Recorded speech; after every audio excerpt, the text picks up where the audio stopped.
Porcentagem. Porcentagem é representada pelo símbolo porcento. É a divisão de um número qualquer por 100. A expressão 25%, por exemplo, significa que 25 partes de um todo foram divididas em 100 partes. Há três formas de representar uma porcentagem: forma percentual, forma fracionária e forma decimal. O cálculo do valor representado por uma porcentagem geralmente é feito a partir de uma multiplicação de frações ou de números decimais. Por isso, o domínio das quatro operações é fundamental para a compreensão de como calcular corretamente uma porcentagem. Forma percentual. Como já vimos, usa-se o símbolo 50%. Forma fracionária. Quando possuímos o denominador da fração com o número 100 dividido por 50 sobre 100. Forma decimal. Os números decimais são calculados por casas e por meio das vírgulas. Dessa forma, 50% fica 0,25. Bom dia, pessoal. Agora vamos aqui falar, sobre como calcular as porcentagens. Começamos com a regra de 3. Para o exemplo, que já vemos aí, 6% de 1.200 kg. 1.200 é o total e 6% é o que a gente quer tirar desse total. Total, 5%. A gente quer tirar? A gente não sabe quanto é que vai resultar em 6%. Então a gente coloca como X. Para responder isso, temos que fazer aquela multiplicação cruzada do x. Assim, fazendo uma equação do primeiro grau. Lembrando que tudo que ficar no primeiro membro é letra. Letra, letra, letra. Tudo que ficar no segundo membro é número. E aí a gente já viu como é que se responde. Vamos passar rápido para transformando as porcentagens. Vamos começar com porcentagem para número decimal. Tudo que tiver em amarelo é porcentagem. Tudo que tiver em rosa é decimal, tá? E o que tiver colorido como se estivesse passando, é uma pontezinha, podemos dizer assim. É o começo da transformação. É a transformação também em alguns casos aí. Temos o 20% e queremos transformar ele em decimal. 20% corresponde a uma fração centésima de que é o denominador 100. Isso transformando o número de zeros que tem atrás é o número de zeros que vai ficar após o número de unidades que vai ficar após a vírgula. Ou de zeros também, pode ser, viu? Então, nesse caso, ficou 0,20. Vamos como se resulta quando tem uma unidade em vez de zero, um número sem ser zero atrás. Já viu, por exemplo, aí do 24. Não muda nada. Vamos ver o 3,8. Quando já tem uma vírgula. Quando eu já tenho uma vírgula, a gente precisa acrescentar uma vírgula também no denominador. Porque eles são uma fração, isso quer dizer que eles são um só também. Ele só tá tirando de cima. Então a gente vai colocar uma vírgula assim transformando o 3,8, fazendo assim o 100 virar 100,0. Vamos tirar a vírgula deles e vamos ficar com 38 e 1.000 embaixo no denominador. Mas lembrando que a quantidade de zeros que tem é a quantidade de número que vai ficar após a vírgula. Lembrou disso? Tudo bem. Vamos lá para decimal e porcentagem. Decimal para porcentagem. Tudo que for decimal, rosa. Tudo que for porcentagem, amarelo. Sei que a qualidade ficou ruim, mas foi o que deu para fazer. Me perdoe, muita atividade. 0,20. Vamos transformar esse 0,20 em porcentagem. A gente já viu, né? Que é 100. Ah, mano, como é que eu resolvo? A gente coloca. Tá vendo esse 20? E quantas unidades após a vírgula? Duas, né? Então, vai ser 2 zeros embaixo, queridos. 2 zeros embaixo. Ah, se fosse ali 200, seria 1.000, tá? Porque tem 3 unidades após a vírgula no 200. Fosse 0,200, tá? E aí a gente só vê 0,20, que é 2 unidades após a vírgula, então é 2 zeros. E aí quando a gente coloca esses 2 zeros já fica 100, né? E a gente lembra que Fração é uma razão centesimal, que é uma razão, é uma fração, tá? E agora a gente vai ver o 0,38. Se 0,038, né, falando melhor, falando certo, é o que a gente fez em cima. A gente só vai voltar. Mas como a gente volta? A gente transforma em fração, né, fica 38, com o denominador 1000. E a gente olha, como que eu vou transformar isso? Se eu passar a unidade após a vírgula embaixo, eu também vou ter que passar em cima. Se eu passar em cima, eu vou ter que passar embaixo. Então vamos fazer isso. Passamos, ficou assim. 38 não vai ser mais 38, vai ser 0. Não vai ser mais 0 também, vai ser 3,8. E o 1000? O 1000 vai se transformar em 100,0. Mas a gente sabe, né, que quando tem um número assim, vírgula 0, a gente pode tirar. Então a gente tira. E aí a gente já tem a nossa fração centesimal, nossa porcentagem, que vai ficar 3,8%. Agora vamos ver um exemplo com os dois. 0,5 é igual a 5 sobre 10. Como eu vou transformar isso em porcentagem? Meu Deus do céu, ele não tem 100, tem 10 no denominador. Colocamos o 100 logo abaixo, para lembrar.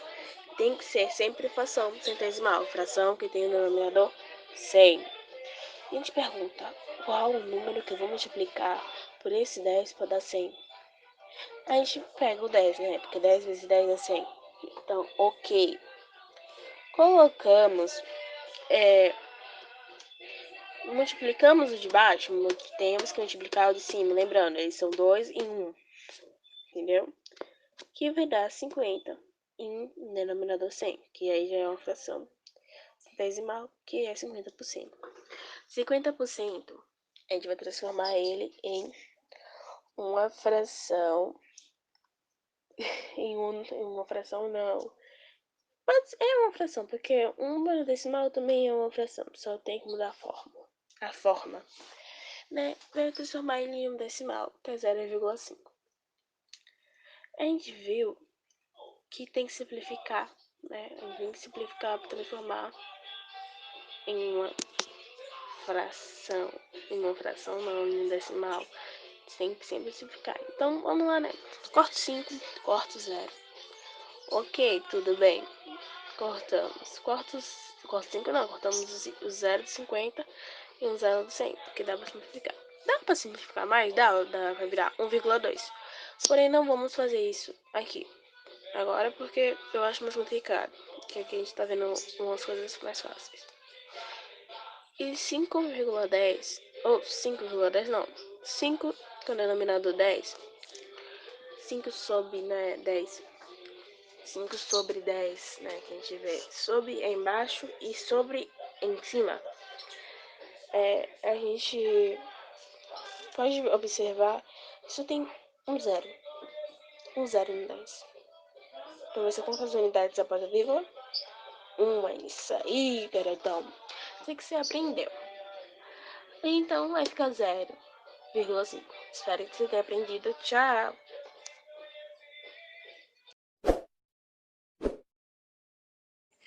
Juros simples e composto.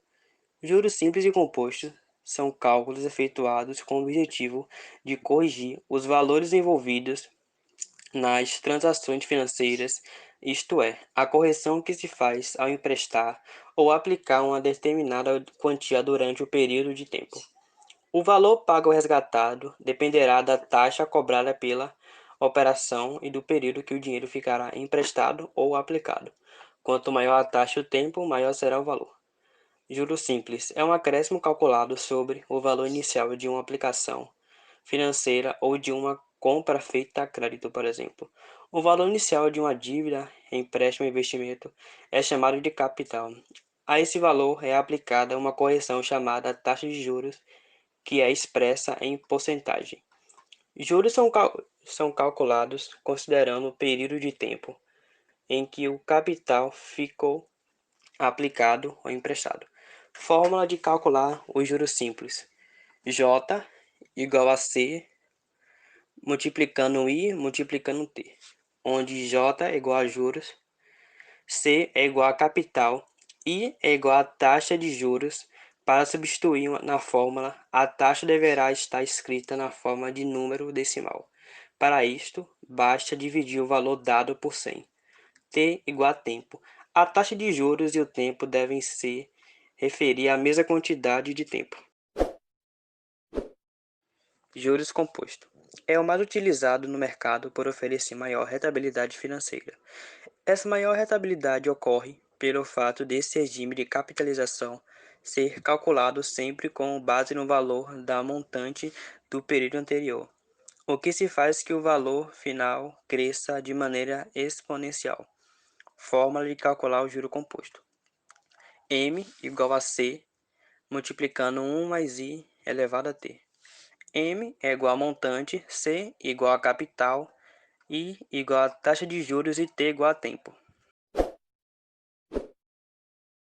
Semelhança de triângulos. Dois triângulos são semelhantes quando apresentam os três ângulos congruentes e os seus respectivos lados proporcionais. Como é possível ver na imagem, os ângulos de mesma cor são os ângulos correspondentes. Mas além de ser correspondentes, os ângulos também devem ser proporcionais.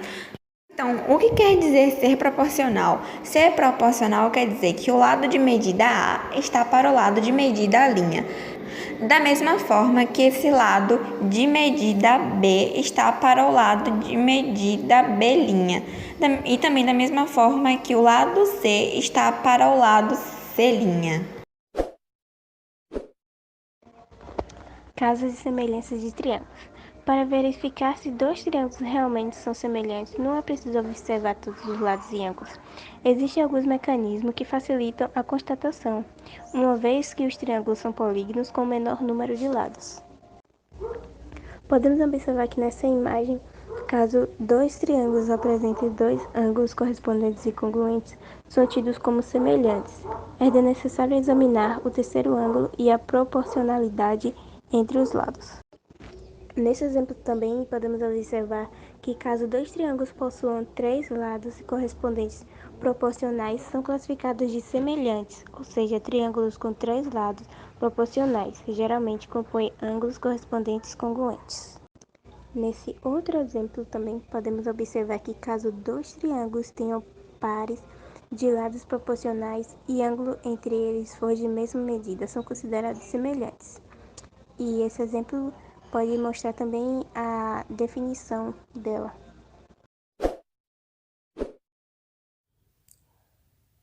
Semelhança de triângulos no dia a dia.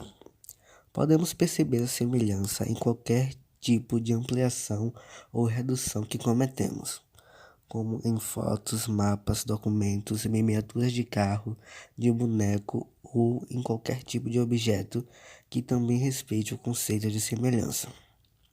Até mesmo as maquetes podem ser consideradas semelhantes aos ambientes reais, contanto que ambos possuam os mesmos parâmetros de formato. Além disso, a semelhança de triângulo nos permite calcular distâncias inacessíveis. Portanto, no dia a dia de topógrafos, cartógrafos, geógrafos, engenheiros e etc., a semelhança é utilizada quando se é preciso medir uma distância muito longa ou com um obstáculo. Hoje existem até mesmo instrumentos que medem os ângulos em situações como essas, como o teodolito. Com esses conhecimentos, algumas situações foram facilitadas ao ser humano e é a isso que se dá a importância da semelhança de triângulos.